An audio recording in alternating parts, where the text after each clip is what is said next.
shalay odayaasha deegaanku waxay qabteen shir ay kaga hadlayaan mowqifkooda ku aadan siyaasadda ka socota mandaqada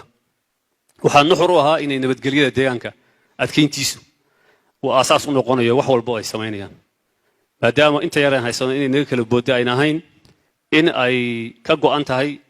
shacabka deegaanka Soomaalida iyo hogaamintiisaba inay ilaashadaan nabadgelyada ay haystaan oo ay meel ku gaari karaan waxaa markaa isweydiin leh waayo cidda maanta inoogu baaqaysa in deegaankeenu uu noqdo cawskii lagu hardamay waxa weeye qaar waa kuwo hadda ka hor halganadii aan galay aan wax taageero macnale inaga siinin bal haddii ay noqoto kaga qayb qaatay halganadii aynu ku jirnay shacabkeena inay dadka ka carara halkan meelahan soo ugaarsadaan oo soo qabtaan oo ka ganacsadaan qaar waa kuwo halganadii lagu jiray gabdhihii la kusanayay ee la difaacayay ee la diidanaa ku tilmaamay dad juhala ah oo aan waxba kala garanayn qaar waa kuwo horay halgana fara badan u soo maray deegaankana ku qancay markii dambe nabadgeliyo waxaan ahayn inayna wanaagsaneyn heshiiskii u dambeeyay la galayna uu ahaa si nabadgeliya in ahdaafta siyaasadeed ee leenahay aan ku wadano marka laba geed oo aan isu dhaweyn midba lug in la saaro waa siyaasadda halka aynu soo gaarsiisay maantana tii uun inay sii socoto waa nasiib darro waa inaynu kumeheena meel ku wada ridanaa waa inaynu isku duubnaanaa dad ahaan wixii inaga caqiidadeena iyo diinteenna iyo sharafkeenna iyo nolosheenna halis ku ah maanta ma jirto duruuf inagu kalifaysa inaan dagaalanno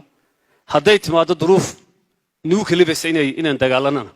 oo shalayba wixii dhibta inagu hayay mid laba inagu soo noqotana taladeedu in inaga naga go'do marna inaanaan noqon tala inagu aynaan go'aansanin iyo maslaxa inagu aynaan lahayn kuwa dab loogu shubay inaanaan noqon inuu go'aankeenu noqdo ayaa muhiima marka inagu arrimahaas waxay la quman inaan saa uga taxadarno waxa yaab leh maalmahan dadka dhulka isla dhacayay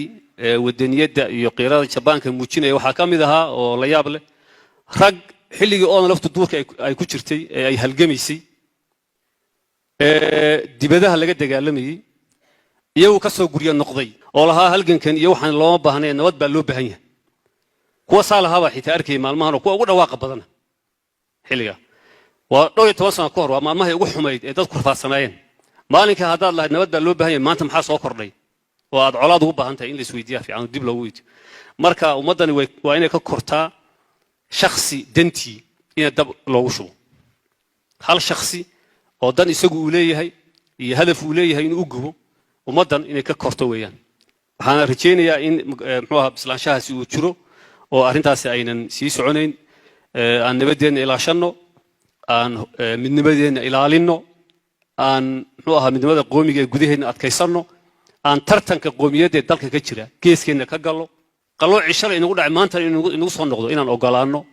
ma aha